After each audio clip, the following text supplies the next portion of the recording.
네, 안녕하세요. 약속드린 대로 닥터 제이슨펑을 인터뷰하게 됐습니다. 저한테 되게 영광스러운 일이고요.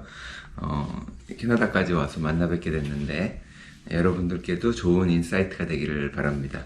Well, welcome to my show, Dr. Fung. Oh, thanks. It's such an honor to have you on my show and meet you in person. Thank you so much.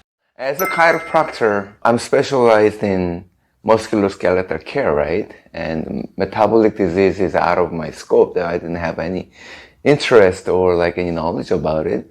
But then your book, the obesity code, changed like the way I think. And I'm sure as a conventionally trained medical doctor, I'm sure you have a moment to think outside of the box or anything that made you think a little differently than what you've been trained to. Can you tell me a little about it? Yeah, sure. It was mostly because what we were doing was really not working very well. So if you look at metabolic disease, so the two big ones would be obesity and type 2 diabetes. Yes. We clearly had not been doing very well. So if you look at the number of people in the United States or really around the world affected with obesity and affected with type 2 diabetes, the numbers had been going up for many decades, actually, really since the 70s. And yet the advice was the same, right? We kept giving the same advice, you know, cut your fat, cut your calories, watch your calories, count your calories.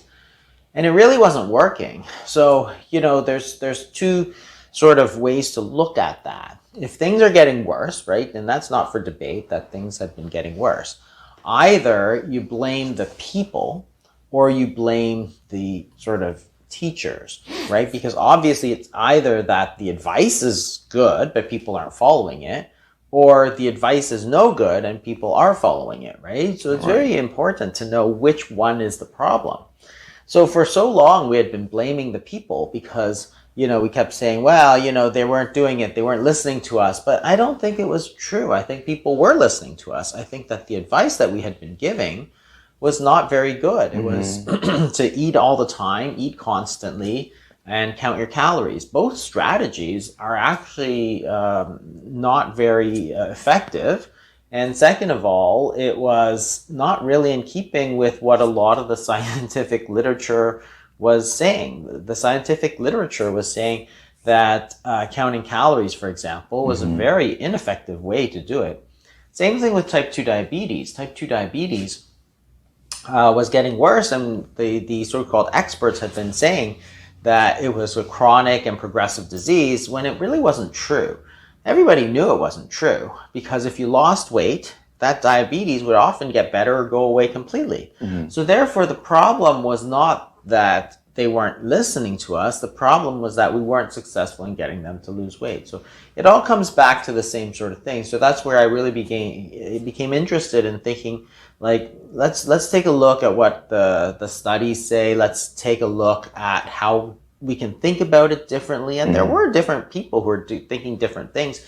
It's just that we are so stuck in this sort of calories in, calories out model that we couldn't see sort of past that. But the implications were huge because if people are getting obese, if they're getting type 2 diabetes, that would set them up for all kinds of other bad diseases down the line. Heart disease, strokes, cancers, you know, kidney disease, blindness, amputations, like you name it.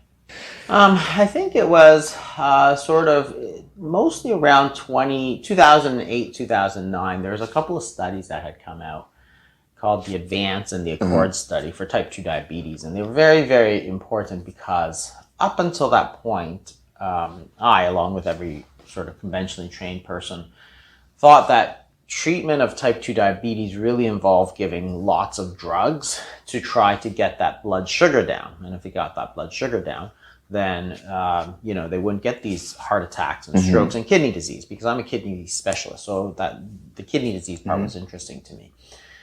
What it showed was that it actually didn't make any difference. So that was, you know, to me, a complete sort of, it required a complete change in the way we approach the disease. But more than that, a complete change in the way we think about the disease. Because again, if you think about type 2 diabetes, you have all this glucose in the blood. So then we give medications. At the time, there's a lot of insulin. And what happened to all that glucose? Well, nobody ever asked that question. Where did all that glucose go? right? So if you think about the glucose that's in the blood, you give a patient insulin. Where did that glucose go? Well, the glucose simply forced it into their bodies, into their liver. The liver turned it into fat. People gain weight. So if you think about it, these patients have type 2 diabetes. Their blood glucose was high, so we gave them insulin, which made them fatter, which made their type 2 diabetes worse, which meant we had to give more insulin. And that's a vicious cycle, because now you're giving more insulin, which made them gain more weight, because again, the insulin's taking that glucose and forcing it into the body. So they're taking more insulin, which made them gain more weight, which made their diabetes worse, which made them take more insulin. Yeah. So the whole thing was completely wrong. And instead, what we should have done is say, well, your blood glucose is high. Well, how are you going to lower that blood glucose? Well, you have glucose, let your body use it. So something like intermittent fasting is an ideal strategy, because it says, well, instead of eating, let your body eat all that excess glucose. Now, if you use up that excess glucose, it doesn't turn into fat. You lose weight. As you lose weight, you need less insulin, which means that you'll lose more weight, which means your type 2 diabetes will get better, which means you'll need less insulin. So the whole idea of type 2 diabetes is that it's a dietary disease, so you really need to use a dietary strategy. But instead, we have been so focused on medicines, and that's where it sort of led me more towards the trying to understand these things. It gets listed as functional medicine, but it's really just about good health, right? You can't use drugs to reverse a dietary disease. And that's the bottom line, right? If you have celiac disease, if you have gluten intolerance, stop gluten. That's the answer. It's not give lots of drugs. So if diabetes is that your body has too much sugar, glucose, well, stop eating so much glucose, right? Because the whole thing is very simple to understand. It's so simple that even doctors can understand, right? The idea is that if you think about foods, right, there's three major types of macronutrients. So most foods are composed of carbohydrates, proteins, and fats. That's the three macronutrients. So proteins are chains of amino acids, fats are fatty acids, and carbs, bread, rice, potatoes, are glucose. So that's just their chemical structure. There's no denying that carbs are glucose. So if you eat carbs, you're eating glucose, which is going to make your blood glucose go up. So if you have a disease like type 2 diabetes where your body has too much glucose and the glucose is just spilling out into the blood, well, why don't you not eat the glucose and eat the proteins and the fats instead? That makes perfect sense. Exactly. And these low carbohydrate diets have actually been in use since the 1850s. So it's not like we're trying to describe something new. We're actually describing something that's been very old, something that has been used for hundreds of years. If you have foods, so again, it blows my mind how simple this really is. If there are certain foods that raise your blood glucose, right? And there are certain foods that don't raise your blood glucose. We know that. There's a glycemic index of foods. So some foods we measure, 100 people, take the average of how their blood glucose reacts. So those foods that are very high in the glycemic index are refined carbohydrates. So if you have too much, if your blood glucose is too high, eat the foods that don't raise your blood glucose, right? Isn't that pretty obvious? And yet no doctors would ever say this. And no dietitians and no diabetes associations. I'm just like, whoa, what are you, insane? Why would you eat a food that makes your blood glucose worse? Why don't you eat the foods that don't make your blood glucose worse? And why aren't you telling people this? And that's where I started to write about it and so on. So that was metabolic disease, and which is very closely entwined to weight gain, obesity, because they're all sort of metabolic diseases. So we have a food pyramid, and then there is advice out there, but it is just contradict to what you've been discussing so far. So what's a proper human diet in your definition? Well, there's lots of different things that are human diet, because really, when you think about the way that people eat, there's lots of, things that different people eat. So people eat differently in North America compared to Asia, compared to Europe, compared to Africa. Right. So there's lots of different types of diet, and the idea is that you can either change the types of foods that you eat, or you change the frequency that you eat, right? And those two things are going to impact your blood glucose. So if you are eating foods that really raise your blood glucose, then you have to change either the amount that you eat or the frequency that you eat, right? So it's just like if you get paid, right? If you get paid $100 a day, right? It's different if you get paid $100 a day versus $100 an hour, right? It's just different. So why would we pretend like how frequently you eat makes no difference, right? So we are telling people to eat 10 times a day, right? And this was standard sort of medical advice in around 2013. Right. And I was always, now that I look back on it, it's like, that's completely insane. Every time you eat, you're going to increase your blood glucose, assuming that you eat sort of an average food. So again, if every time you eat raises your blood glucose, why would you want to raise your blood glucose 10 times a day versus 2 times a day? Right? How does that make sense? Same thing, if you eat, your body stores calories. That's what it's supposed to do. So every time you eat, your body's going to store calories, which is either glucose or fat.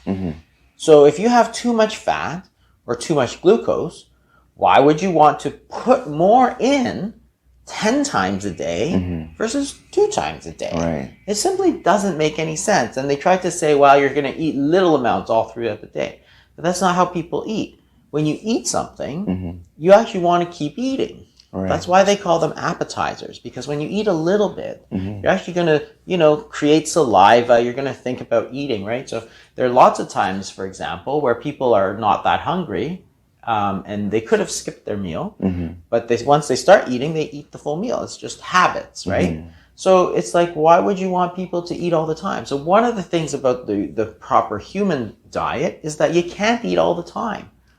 And this was true for every culture. Like, there was no culture pre sort of 1990 that says, eat constantly and snack constantly throughout the day, right? When you think about snacks in the 60s, 70s, it was something that was very indulgent, right? You're eating something at a time you really shouldn't be eating.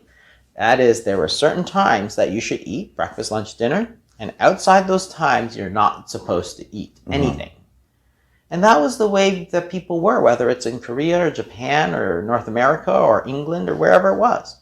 Because you didn't eat in the car. You didn't eat at your desk. You didn't eat in front of the computer. You didn't eat walking, right? You ate when it was time to eat at a meal. That's how it's supposed to be. That's how it's supposed to be. Everybody knew that. But then after the 1990s, people kept saying, well, you should eat all the time, constantly, even to lose weight. And it's like, okay, but how's that going to work? Physiologically, it is completely impossible to lose weight if you are eating. You can only lose weight when you're not eating. That's just the truth.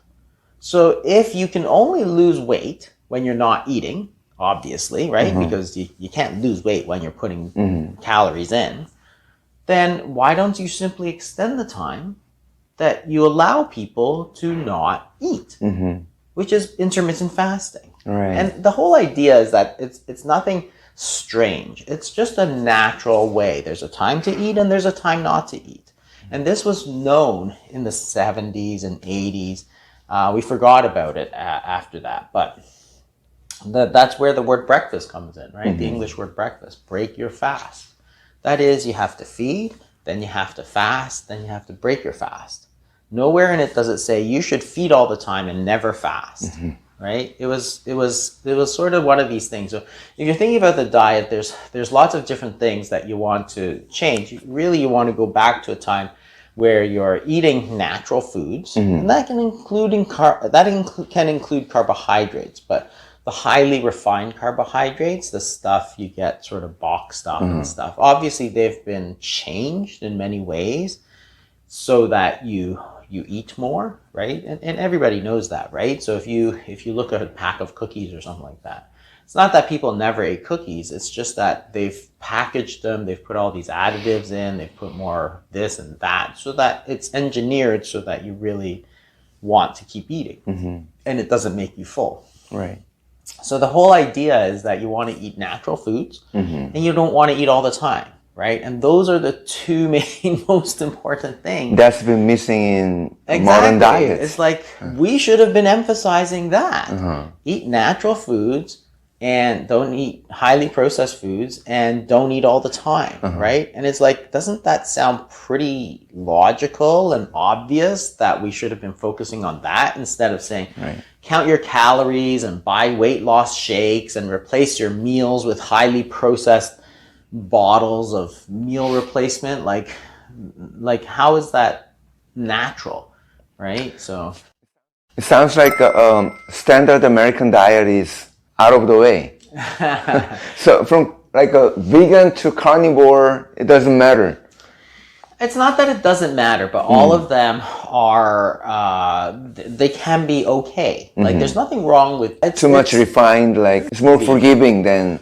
Yeah, the refined foods I think are bad. So whether you're vegan or carnivore, so they can both be highly refined, right? So carnivore less so but vegan, you can eat a very highly refined vegan diet. It can be very unhealthy. The thing about veganism is that people pretend like that means anything. That is, just because you eat plants only does not mean that it's healthy. That is, I could eat, French fries and donuts all day long. It's still vegan, right? There you go. Is it healthy? Nobody in their right mind would say that's healthy. Right. But it's vegan, right? So it's like, so just because you eat plants doesn't mean it's healthy for you. Should be more natural food. Yeah, you want to eat natural food. So there's this whole other I think they call it whole food plant-based or something like that, which is very healthy. So you're eating whole vegetables and salads and cooked vegetables and so on.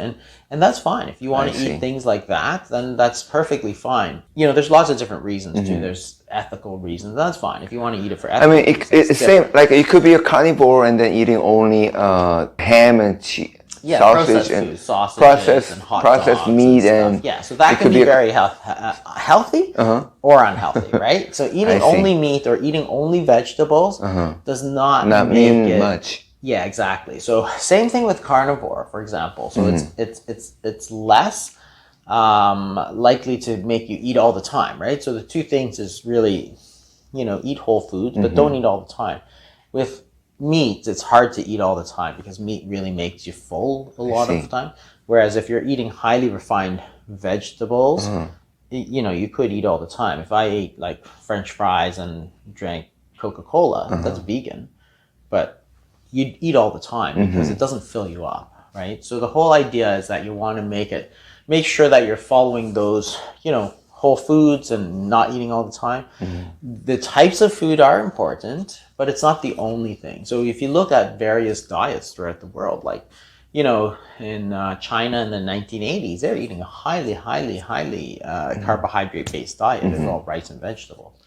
But there was very little obesity at the time. Japan, again, they still eat rice and quite a bit of rice, and yet they're one of the slimmest, nations on earth. Right. So so there are other factors at play: how much you eat, but also the culture. Because if your portions tend to be smaller, then of course you're going to tend to eat less.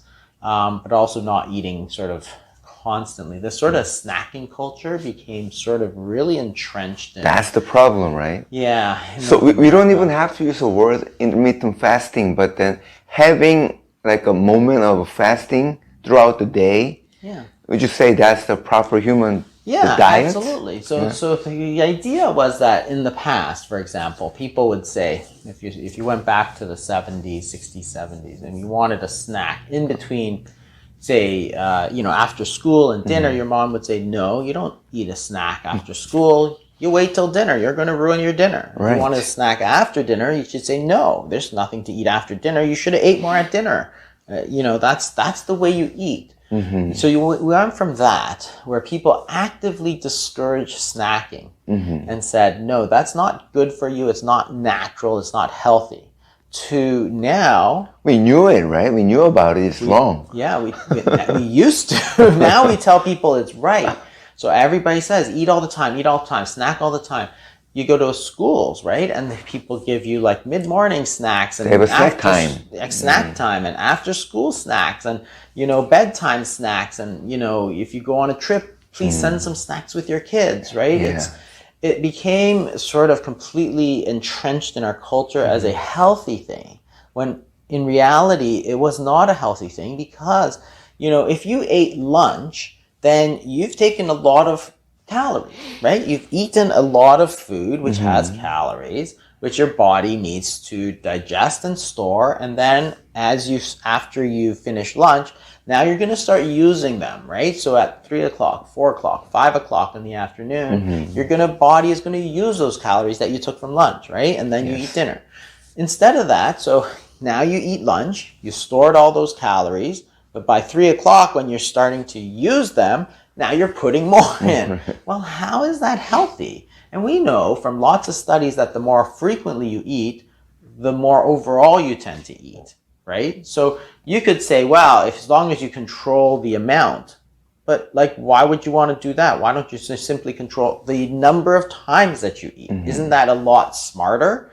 Because naturally, if you eat fewer times in a day, you're naturally going to eat less overall. So the whole idea of this sort of frequent snacking was just a bad idea. It was based on no science at all. There was no science that said it was Is it the idea come from maybe food industry? They wanted to sell more? I think it was. Yeah. I think it was. Then we culturally just accept it? It's because there was a lot of people who, so the snack food companies, and there's a whole program about this on the BBC, that talked about in the 60s how snacking was really actively discouraged by parents, right? But the snack food industry really, you can't sell more food, right? So if you eat, a certain amount at dinner, in order for one food to get, sell more, you had to buy less of some other food, right? Because people generally ate until they're full. So the way around that was to add that extra meal, the snack time. And that's where in the 60s, people started to really actively encourage the snack time, telling people it was healthy, it was good for you. But it wasn't. It was really just a product of marketing. And then as people started to believe that it was healthy for you, then you spring up all these donut stores and coffee shops that sell food all the time. And TV commercials all the time, right? And TV commercials because they're profitable. So you have to remember that selling highly processed food is much more profitable than selling natural food. So very few people make money if you buy broccoli, whereas people, if they sell you a chocolate chip cookie, they make a lot of food. They make a lot of money. So there's different incentives. In medicine, the doctor sometimes still prescribe to the patient the small, frequent meals, especially for diabetes. Is there a case that's valid? I don't see why you would really want to. I mean, for some people, I'm not saying that it doesn't work for everybody. Some people, perhaps it does work. They eat small, frequent meals. And if it works for you, it's perfectly fine. I have no problem with it. The thing is that if it doesn't work for you, then you should try something else, right? And the whole thing is that if you have type 2 diabetes, if you have high blood glucose, your body doesn't have too little energy. It has too much energy, right? The glucose is a form of energy for the cells. The cells burn it for energy. So think about a car, for example. If you have a car, you use gas because that's your energy for your car. So suppose you go to the gas station 3 times a day and you fill up on gas. But now your gas tank is full, but you keep pumping anyway. So the gas is spilling out, it's spilling out, it's spilling out into your back seat. And it's making you sick. Well, what would you do? Would you go to the gas station 6 times a day? No, obviously not. The answer actually is in the other direction. You need to stop going to the gas station. Instead of going 3 times a day, go once a day and drive that car around so that you use up some of the gas so that when you go fill up, it doesn't spill. right? Like that makes perfect sense. Well, your body's the same way. Glucose is a form of energy, sugar, right, for your body. If your body has too much sugar, too much glucose, why don't you stop putting glucose into your body? There's nothing to think about. Like, that's the obvious and correct answer. So if you don't eat, yes, you may be hungry if you miss a meal. I'm not saying that you won't. I'm not saying that it's fun. I'm saying that it could be very healthy for you, because what happens when you skip a meal? Well, your blood glucose drops, right? Everybody knows that. But that's good. Isn't that exactly what we're trying to do? So if you miss a meal, and we know that your blood glucose will drop because your body's using that glucose, why don't you do that instead of taking medicines to drop your blood glucose? Like, how does that not make any sense? Right? We have a natural solution to this problem of excess sugar. Let your body use it. And same with body fat. Like, body fat is a store of energy, right? It stores calories. So if you don't eat, your body, if it doesn't have energy, will use that fat. That's why you have body fat. It's not there for looks. It's there for you as a source of calories, a store of calories. So if you eat, you can't use the store of calories, right? Because you're storing more calories. Right. So why don't you let your body use it, right? And it's not that, and again, it's not that it's so much fun to do, or that it can be very difficult to do this, you know, cutting down the sugars, cutting down the carbs, doing the fasting. It can be difficult, right? That's not what I'm saying. I'm saying that this is what's healthy for you. So there's a difference, because, you know, we need to tell people, as a doctor, sometimes I get this where people say, well, I understand what you're saying, but people won't do it. Like, my job as a doctor is not to tell people what they can and cannot do. My job as a doctor is to tell people what is healthy for them. Whether they do it or not is their decision. They're adults. They can decide what to do. Same as blood pressure. I say, you should check your blood pressure every so often. If it's high, you should get it treated. That's what I do as a doctor. I don't tell them, you know, well... You can't force them to do anything. I don't force them to do anything. And I don't say, well, you know, people won't take their pills, so I won't tell them. That's malpractice. That's not the right thing to do. Same thing with the fasting. I'm like, this is something that makes sense and will make you healthy. If you want to do it, you can go here and do this. If you don't want to, then don't. I don't really care, but I want to tell you the truth. That's your prescription. That's my prescription, exactly. Just like my you know, medicine for blood pressure. If I prescribe a medicine for blood pressure, you don't have to take it. You don't have to get it from the pharmacy. I'm not telling people what they can and can't do. And it always strikes me as very paternalistic to say that I know something that's good for you, but I won't tell you because I know you won't do it. That's so wrong. I think it's completely wrong to do stuff like that. I think you should tell people what they do and let them decide for themselves. Some will do it. Some won't. I accept that. I'm okay with that. If you hear me and don't want to listen to my advice, I'm okay with that for whatever reason. I don't. No hard feelings for nobody. Exactly. No, it's not my problem, right? It's your body. What I'm saying is that to not tell people is simply, you know, irresponsible. As a profession, as medical experts, it's basically quite. You know, it's very damaging to not tell people what is the options, right? Yes, you could take medication, or you could use this diet, or you could use intermittent fasting, right? Here's 3 options, like, you know, but nobody does that, right? Even though if you look at the guidelines for type 2 diabetes, they say lifestyle and diet should be your first. It's right there, right? Medicines, right? Yeah. But what doctor ever does that? It's not being practiced. Yeah, it's not being practiced. It's not being taught, right? The medical schools are not teaching any of this, so the doctors don't know, so they don't give it as an option. As a patient, if I develop type 2 diabetes, I would appreciate somebody saying, you have a choice. You can do medications, you can cut down carbohydrates, you can do intermittent fasting. Those are your three options. You choose what you want to do. I would appreciate that. As opposed to, I won't even tell you about the two dietary options. Let me just give you this pill. Right? And it's like, that's not good medicine. That's not a way that we should be treating people. That's not the way we should treat each other as human beings. But isn't the definition of a medical doctor, it means that you're a doctor with the medicine?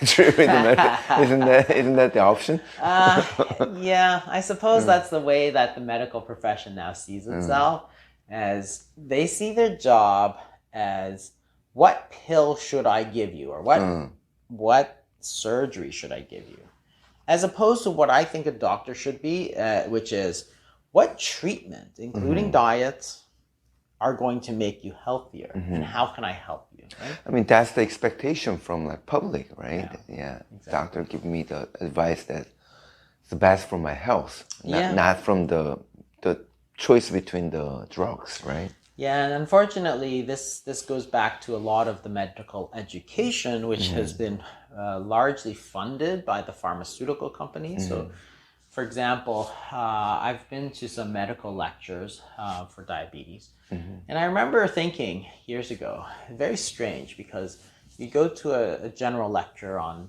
type 2 diabetes, and the expert would go up there and say, the treatment for type 2 diabetes should be, diet and lifestyle is number 1, diet and lifestyle is number 2, diet and lifestyle number 3.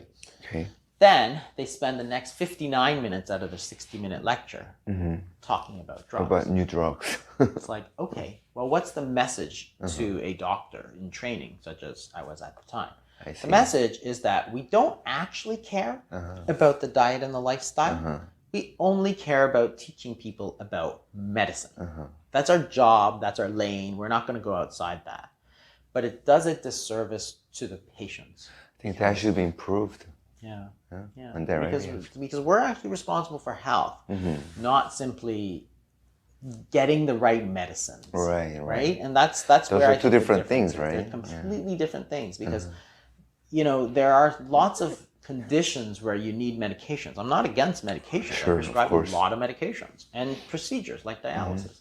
But there's a place for those. So if your kidneys fail, no diet is going to help you. You need dialysis. If you have cancer, a lot of them need chemotherapy or surgery, right? Those are the answers. In other situations, like obesity, like type 2 diabetes, the medicines and the surgeries are not the answer. The answers are in the diet and the lifestyle. So you should focus your energy on that, because it's the right thing for the right problem. But the problem is that we've sort of painted everything with we're just going to give medications. You see it in, the Ozempic and all the weight loss drugs, and they're useful drugs, right? They do help people lose weight. So I'm not against them. But on the other hand, they should be only one of a certain number of recommendations. But even Ozempic basically is making you to eat small and having moment of fasting, right? Yeah, basically makes you not want to eat. So the whole idea with stop eating. Stop eating. It makes you not want to eat, right? So it affects the brain predominantly, and also the stomach. It stops the stomach from moving the food through so quickly. So if, when everything backs up, you don't feel like eating, right? If you're nauseated, you don't feel like eating. Right. So therefore you stop eating. When you stop eating, your body's going to use its stores of energy, which is the glucose and the fat. And again, it's a perfectly okay medication, but you can do it if you want to do it without the medication. Then you have the option, because you simply stop eating, right? And is it fun? No, but on the other hand, it's a lot cheaper and there's less side effects. So fasting could be a lifestyle, but it looks like it has a therapeutic value. Oh, absolutely, it has therapeutic value. And remember that people used to have it as part of their lifestyle, right? So that is, you eat, there's no snacking, and then after dinner, you would stop eating, say around 6 or 7 o'clock. You would not eat until breakfast, which is, say, 7 or 8 o'clock in the morning. That's 12 or 13 hours every single day that people would be fasting without even thinking about it, right? It wasn't something people, oh my God, I need to fast, so therefore I must do this. They just did it without thinking about it. Sort of like 365 days a year, it was just there. And, you know, if people had certain religions, they would have more fasting on top of that, right? So during Lent or during Ramadan or during Yom Kippur, there's various religious things people would fast. Or if people are Buddhist, they would have certain fasting. Or Greek Orthodox, they would have certain types of fasting. So there's, on top of that, there's additional things. And the whole idea of fasting was always something that was very healthy for you, right? People always thought of it as a detoxification, a cleansing, a purification.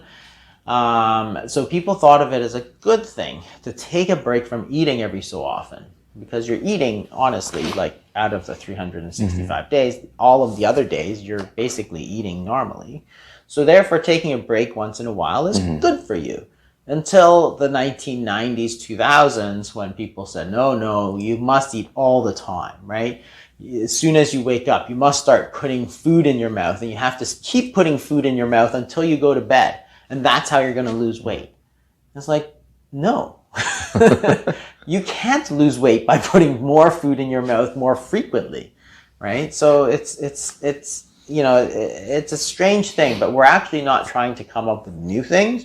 We're actually trying to go back to old things, eating natural foods, not eating all the time. Like, those are old ideas. They're not new ideas. So let's talk about fasting as therapy. For example, for diabetic patient. Let's say you prescribe certain drug, certain milligrams for certain condition. For diabetic, type 2 diabetic patient, like how long, how much fasting, how would you prescribe it to be safe and then to be effective at the same time? The idea is that there's no rush. So what you want to do is slowly introduce it, because remember, the medications that you take for type 2 diabetes are based on your current diet. So if you change that diet, and it doesn't have to be fasting, it could be, you know, cutting down carbs, it could be cutting calories, it could be anything. Mediterranean, it could be anything.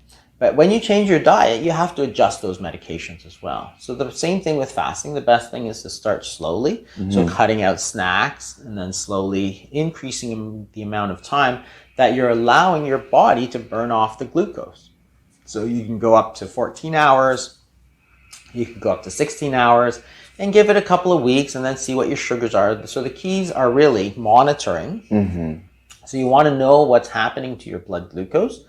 If your blood glucose starts going low, so for type 2 diabetes on medications, if it starts going low, you have to understand that's good. That's what we're trying to do, right? Because I see so many places where they say, oh, you should eat all the time because otherwise your blood sugar could go low. I'm like, but I'm trying to get the blood sugars low. So remember, if your blood sugars drop when you're following a diet, any diet or fasting, that's good. That's what's you're supposed to be happening.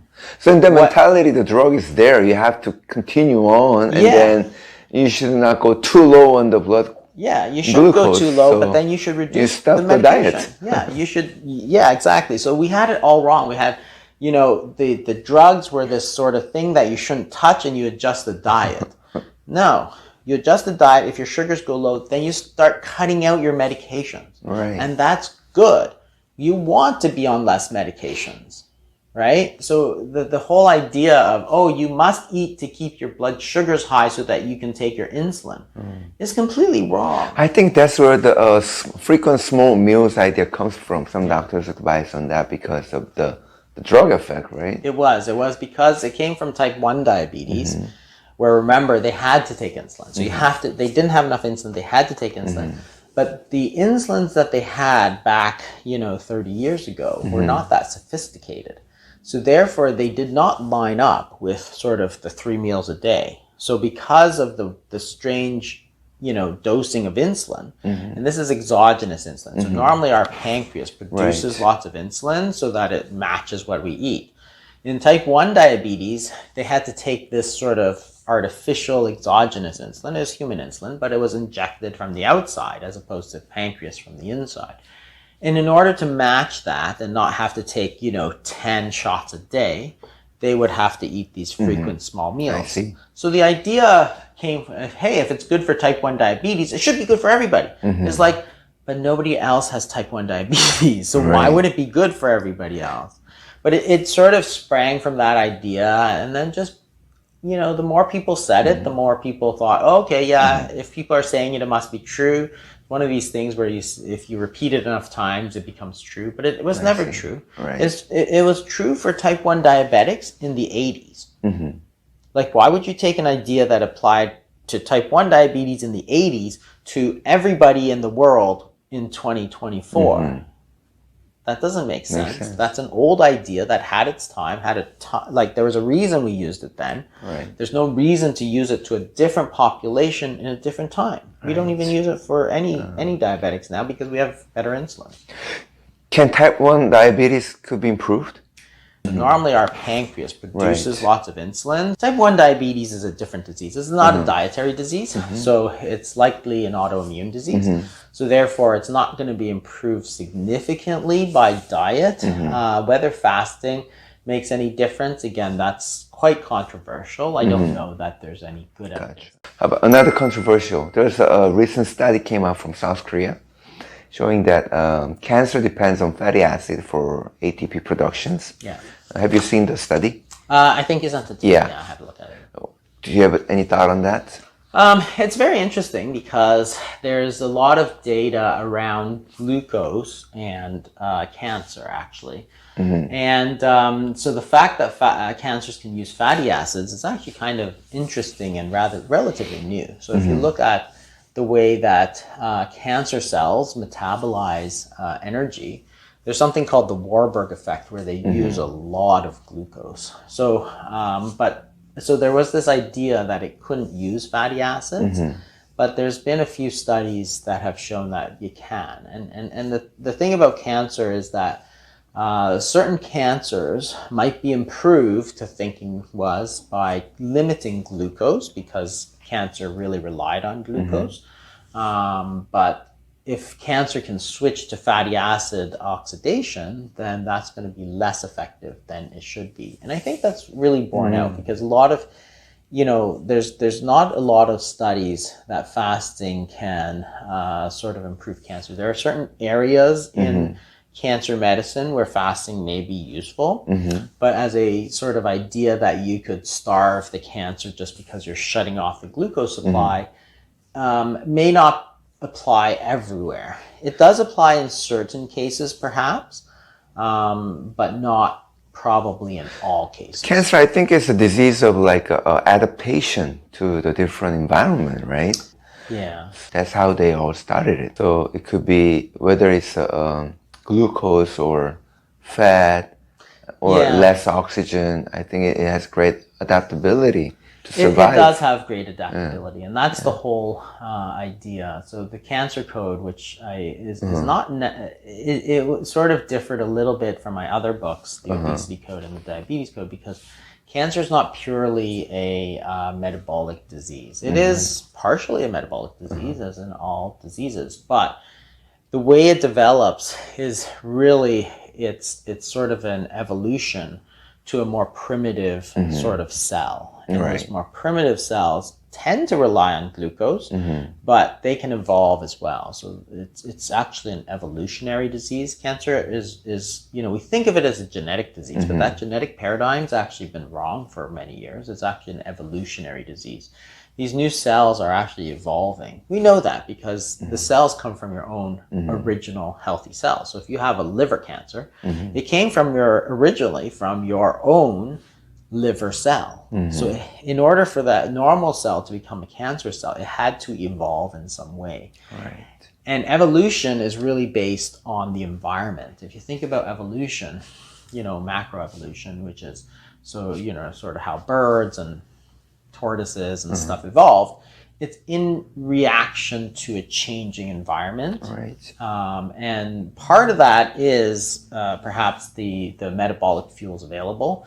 So in a lot of cancers, they do have this funny Warburg effect where they take a lot of glucose in and produce a lot of lactic acid. And people always wonder why it does that and whether shutting off that glucose supply can work. Breast cancer cells, for example, is very interesting because breast cancer is and there's clearly a link between hyperinsulinemia, which is the too much insulin in the blood, and cancers. There's a link between obesity and cancer. There's a link between type 2 diabetes and cancer. So all those diseases where there's too much insulin. And for example, breast cancer, which is one of these obesity-dependent cancers. Breast cancer cells actually have a huge amount of insulin receptors, right? And those insulin receptors are to let the glucose in.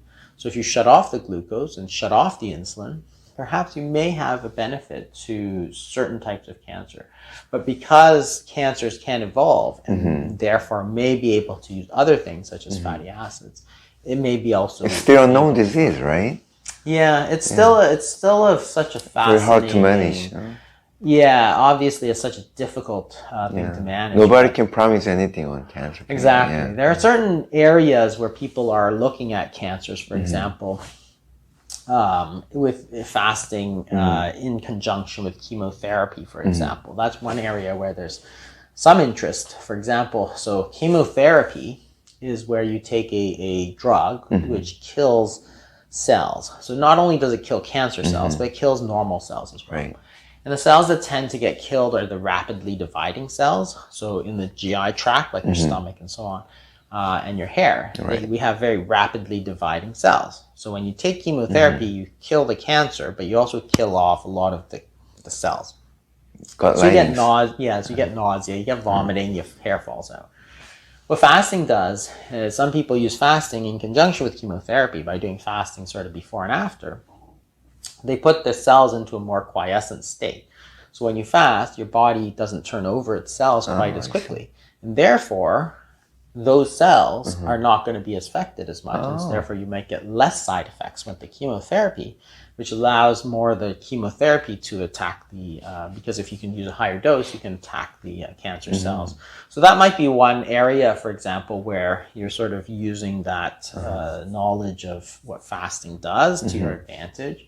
And there's more studies ongoing. Certainly, if you reduce your risk of obesity and type 2 diabetes, both of those diseases are linked. There's about 14 cancers that are considered as obesity-associated cancers by the World Health Organization.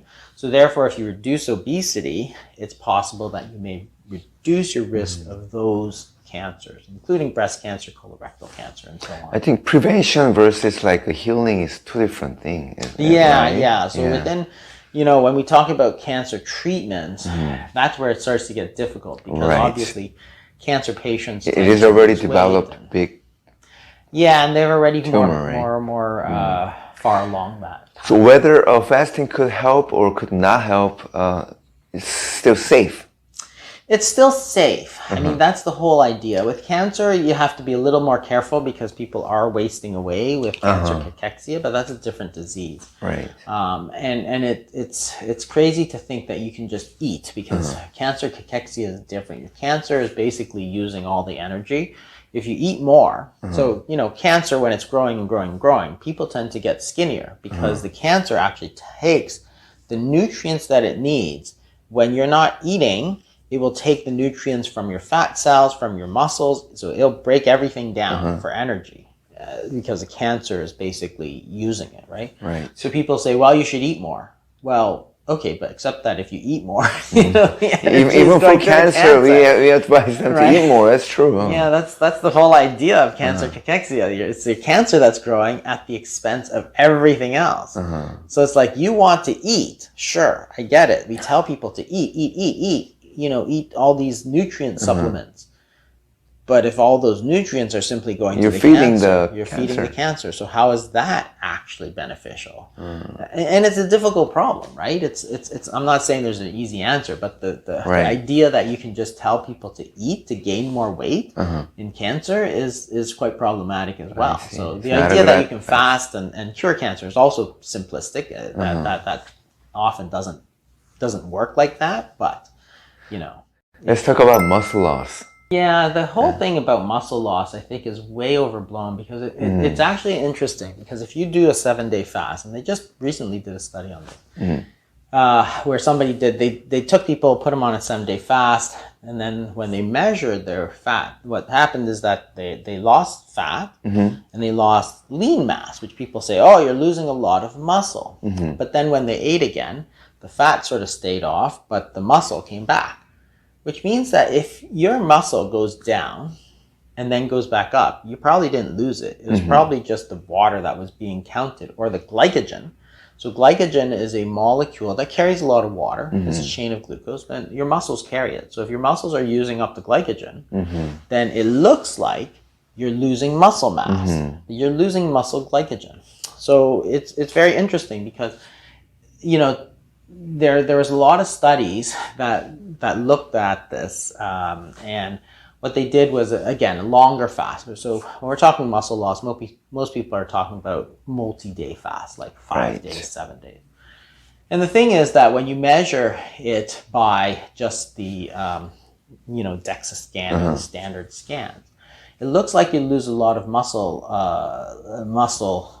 when you do that fast. But in this study, what they did was they also measured muscular strength. And it didn't go down. It actually went up slightly. So it's like, obviously, it's not less than it was. Then when you measure them when they feed again, then the muscle goes back up. So it's like, well, how can muscle go back up without increasing exercise, right? So the whole idea that fasting causes muscle loss is all wrong.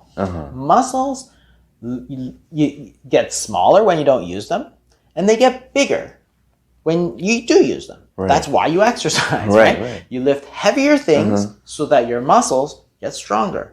They don't get stronger because you eat. So if you don't eat, your muscles also don't get smaller if you're putting the same amount of weight on them. So but when you try and measure it with some of these electrical impedance things, it will show up as loss of muscle. When you eat again, it will show up as gain of muscle. But obviously, it doesn't make any sense that your body is losing muscle with no change in exercise and gaining muscle with no change in exercise. And yet your muscular strength is exactly the same as it used to be. I see. So the whole idea is that muscles get stronger or weaker based on how much you use them, not on what you're eating or what you're not eating. So why you would confuse the two things, I don't know why. Like it's strange, because if you put an astronaut up in space, they lose muscle very fast. Why? Because there's no gravity. You put somebody in bed rest, they lose muscle very fast. Why? Because they're not using it. It has nothing to do with what you eat. And then people say, you should eat more.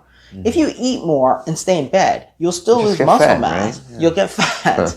So it's like, I don't know why it's such a big, like people get so crazy about this whole idea of muscle loss. But it's like, no, if you want to build muscle, you use it. If you want to not lose muscle, you use it. That's all. That's all. It would be great if I could just eat and get muscular. It's not going to happen. Right. I could go eat, 10 hamburgers, protein and all that. I won't gain any muscle. That's right. Because I'm not using my muscles. I mean, even if you eat a lot of protein, no exercise, you're not going to grow muscle. You're not going to grow muscle. So why would you do that? Like, I understand bodybuilders and high level athletes. Yes, maybe they need more protein because they're exercising. There's more that they need to do. But this idea for regular people that they should eat more protein to gain muscle, no. You need to do more exercise. That is the only way. Now, for weight loss, people do lose muscle. They all do. So if you go from 300 pounds to 200 pounds, you will lose fat, but you will also lose muscle. And to some extent, it's not avoidable because if you are pushing 300 pounds around every single day, and now you're pushing 200 pounds around every single day. You're exercising less. You're exercising less. It's like if you were to wear a weight vest, put on a vest with heavy weights on it, weighing 100 pounds, and you walk around every day, like 24 hours a day, you're carrying this weight vest, you will get stronger. Absolutely. Gotcha. I see. It's the same thing. If you lose weight, so people say, oh, weight loss, there's muscle loss. Like, yes, but there always is, right? So you have to see, when you're measuring weight loss with fasting, for example, you have to say, is there more weight loss with fasting compared to other things? And really, I don't think that those concerns are valid for the most part. Again, if you're like a high level athlete, sure, then there may be differences. But for most people, no. There's exercise and muscles, and there's eating and fat. Right. Gotcha. Don't confuse the two because they're not the same thing. Last one, mitochondrial function and fasting. Well, first of all, why we talk about like a fasting benefits mitochondria? Why does it matter? What does mitochondria do? Yeah, mitochondria, and this is a sort of area of research that's fairly recent. So mitochondria are the sort of power cells. They power, they're like the batteries of our cells, right? So when your body takes in glucose to burn for energy, it's not the whole cell. It's the mitochondria within the cell. And how healthy they are might play actually a huge role in a lot of different types of diseases. Brain diseases, Alzheimer's, so a lot of very important diseases people think is actually related to mitochondrial health. And one of the things that people have talked about is mitophagy, for example. So mitophagy is the same as autophagy, but applied to mitochondria. And what autophagy is this sort of renewal process that happens with fasting. So when you don't eat for a certain period of time, probably more towards the 16 to 20 to 24 hours, then your body actually starts to break down subcellular organs like the mitochondria. And this sounds really bad because it's like, oh, you're breaking down things. It's like, no, but the thing is that when you break down these sort of older mitochondria and damaged organelles, ones, the damaged ones, the old ones, you get rid of them. That's the first step. Then, because fasting increases growth hormone, when you start to eat again, you will rebuild what you need, right? Because this is the way the body works. It always is breaking down stuff. Same with muscles, right? You're always breaking down muscle cells. If you put strain on it, your muscles will rebuild what you've broken down. If you don't put strain on it, like in bed rest, then your muscles just break down, but they don't regrow. Okay, same with bone. So you get osteoporosis. If you put strain on that bone, it will get stronger. Those astronauts in space, they all get osteoporosis if they don't exercise. You have to put strain on the bone, then the bone will respond because you're always wearing down the bone, right, with osteoclast, and then you will rebuild only according to the stress that's put on it. So the same thing, the mitochondria, I see. If you break it down, you have growth hormone, you will rebuild it. And therefore, when you break down old stuff and replace it with new stuff, that's the process of rejuvenation. So you've actually replaced it. It's like a renovation for your cells. So the idea is that fasting can be very, very important to mitochondrial health by maintaining this sort of natural cycle of mitochondria. So, if you have an old car, an old engine, an old battery, you can throw it out and get a new one, right? It's like your iPhone, right? You have an old iPhone, you have to charge that like twice a day, right? You get a new iPhone, it lasts you like 3 days, right? Because the battery is new. Well, the cell's battery, which is generating the energy, you want to get rid of that old one and bring in the new one. So a lot of people thinking fasting might be very important. And maybe this is why people have always used fasting. You go back to, ancient times. People talk about fasting in every major religion, whether it's Hinduism, Buddhism, Catholicism, everywhere, Judaism. There's always fasting somewhere in there. This is from thousands of years ago. As a religious practice, As right? a religious practice for your health. Because remember, these religions are vested in keeping people healthy. And this is not a time where obesity is a problem and type 2 diabetes. 2,000 years ago, people didn't have that much to eat. And yet they still thought they should do fasting. Because it was good for them. Maybe give you mental clarity too. Exactly. Mental clarity is important. The ancient Greeks talked about it a lot. So here we have a therapy which is free. It's been used for thousands of years, so we know all about it. It's proven. It's available. Like you don't need any special clinics. You don't need any special equipment. You don't need anything. It doesn't cost you anything. It's not inconvenient because you're simply not eating. And yet, it has this power to sort of change everything for weight gain, for obesity, for metabolic disease. And remember, metabolic disease, which has implications for heart disease and cancers and strokes, which are the major killers these days. Metabolic disease is the major problem these days. 2,000 years ago, you're worried about infections, right? People would get septic, they would have, Right. you know, they don't have antibiotics, they don't have antivirals. Now we have all that. Right. What's killing us now is heart disease, cancer, strokes, of which the most important thing right now is metabolic disease. Right. Used to be smoking, now it's metabolic disease is the most important. And the thing is that the fasting, which is free, which is, you know, available, can help in so many different ways for this. So can you share with us, how do you practice your own fasting? Most of the time I don't eat breakfast. I mean, it varies, but I got into this practice from medical school, actually. I was just so tired most of the time. I didn't want to... Rather sleep than eat. I'd rather sleep. So, you know, I'd be up late, and then, you know, if I had to get up for a 7 o'clock meeting, rounds and stuff, I wanted to wake up at 6:55, brush my teeth, and go, right? So if I wanted to have breakfast, I'd have to get up at 6:30. Right. And bake breakfast and clean up and all this stuff. And it's like, that was not worth it. So I just didn't eat breakfast. And it was fine. Because again, your body knows what to do. If you don't eat breakfast, as long as you have some body fat or blood sugar, your body will use it. So that's where, so most of the time I don't eat breakfast. So therefore I sort of fast about, say, 14 to 16 hours a day. And then once in a while, I'll do 24 hours a day. And then particularly when, you know, I'm looking at, like, if I go on vacation, for example, then I might not do it at all, right? Because it depends on what's happening, right? But then... And you gotta eat with the people, you know? Yeah, exactly. So you go with your family, and if everybody's eating, then I'll eat, right? It's okay. It's not that I'm against it. It's just that I'm not used to it. So if I don't eat it, it feels fine. In fact, my full family is like this now. So a lot of times when we eat breakfast, because sometimes some hotels will give you free breakfast. So we'll have the breakfast because it's there.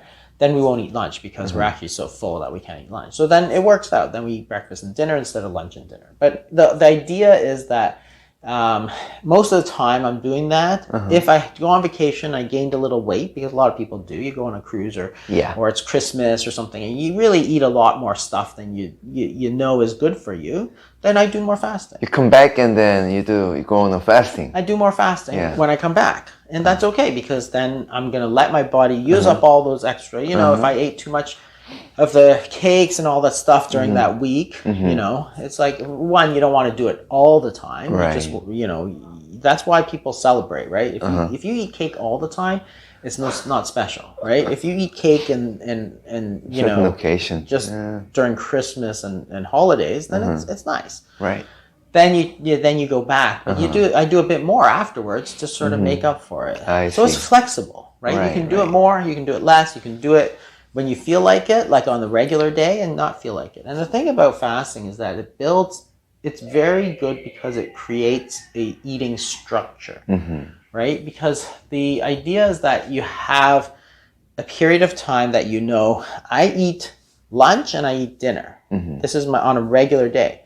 So it doesn't take willpower for me not to eat breakfast. It's just normal. I'm not spending willpower to not eat breakfast. Right? So now I've created a habit which takes it entirely out of having to think about it. Just like the people... So you can have a flexibility. You can have flexibility, but as long as you build it into a structure, then it's easy for you to follow. And then when it becomes a habit, you just are able to follow it without thinking about it. As opposed to calorie counting, which is like, well, today I had, you know, this many calories, this, and then therefore I can't eat this. Like every day you want to think about that? No wonder it doesn't work, because you haven't built it into any kind of structure that you can easily follow on a day-to-day basis. Even for diabetic patient who wants to improve their diabetic condition through the fasting, can have a flexibility.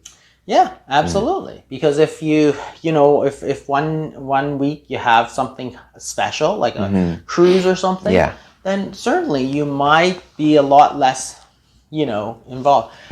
But the thing is that it's all about balance, right? Because people always think, okay, well, I'm going to eat normally, then I'm going to go on my cruise, and I'm going to eat a lot, right, for a week. And then I'm going to go back to normal. Okay, well, that's fine, but when are you going to make up for that, this part, right? So if you go a week up here to balance, you need a week down here, right? Like, it makes no sense that you can say, I'm going to splurge on this week of cruise, then go back to normal and lose weight. You're not going to lose weight. You're not going to maintain your weight. You have to go up for a week, and then you have to go equally down for like a week. I see. Then you can go back to normal. You got to make it up. You got to make it up. And that's what fasting does for you. It means that you can be more flexible and more lenient, because the whole thing is that you can't simply not eat all the time. You have, like, sometimes you do want to celebrate. You do want to have your desserts with your friends. You do go to a wedding and they have this and that, right? That's just life. That's part of celebration, right? It's not that you don't want to deprive yourself of all that. So if you had a big meal, well, then you'd be out, you'd be celebrating, had a big meal, maybe it's New Year's or something like that. Then the next day you'd sleep in and you might just skip lunch and go right to dinner. Right. That's okay, because remember, you had you ate way more than usual, but then you missed lunch, so now you're back even. It's okay. But people stopped thinking that way. People started to say, you have to eat. You have to eat. You cannot skip a meal. Breakfast, you must eat breakfast. So even if you ate like a huge meal with a midnight buffet, people would still be like, well, you still got to get up at 8 o'clock and eat some muffins. Why? You had a huge meal the night before. Yeah. It's okay. I mean, you cook for days. Exactly. You can let your body just wear it off. Use it all. Right. Then you're going to be healthy. If you eat this huge meal at night, then you go back to your normal breakfast, lunch, dinner. Guess what? You've never made up that huge meal. But that always happens. We do that all the time. We're human beings. We have those celebration meals sometimes, a wedding, a birthday, whatever it is. So when you have a sometimes longer fasting, like how many hours do you do? Oh, I do all kinds. So I actually think that the longer ones I find quite useful sometimes. So I'm talking 3-5 days. Days? Yeah. So I find them quite nice, but I don't do them all the time. Yeah. I do them. Does it happen like once a year or? Maybe once a year. Yeah. I mean, I know people who do it more frequently, and if you have weight to lose, then there's no problem with that. But I actually find them very nice because it's a way to sort of just reset your body. Sometimes there's some studies that suggest that, even in terms of autoimmunity and stuff, some of the longer fasts are nice. Most of the time I do the shorter ones, right? But once a year maybe I might do some longer ones. It's just lifestyle, right? You're not trying to treating anything. So and I can plan for it, right? Because you have to make sure, and doing the long fast is difficult socially more than it is physiologically. It's not actually hard to skip it once you get used to it. But socially, it's like you go out with people, right? You meet people, you have dinner with them, right? Or you have dinner with your family. So it does take a bit more planning where I'll be like, well, I'm not going to eat these days. Gotcha. Right? So then I don't plan to go out to a restaurant or whatever. So it's important to balance the social aspect. Right. I think that's a great insight. Well, thank you very much for again for being my show. Oh, thank you so much. Yeah, thank you, Dr. Fung. It was great pleasure to have you on my show. Thank you so much.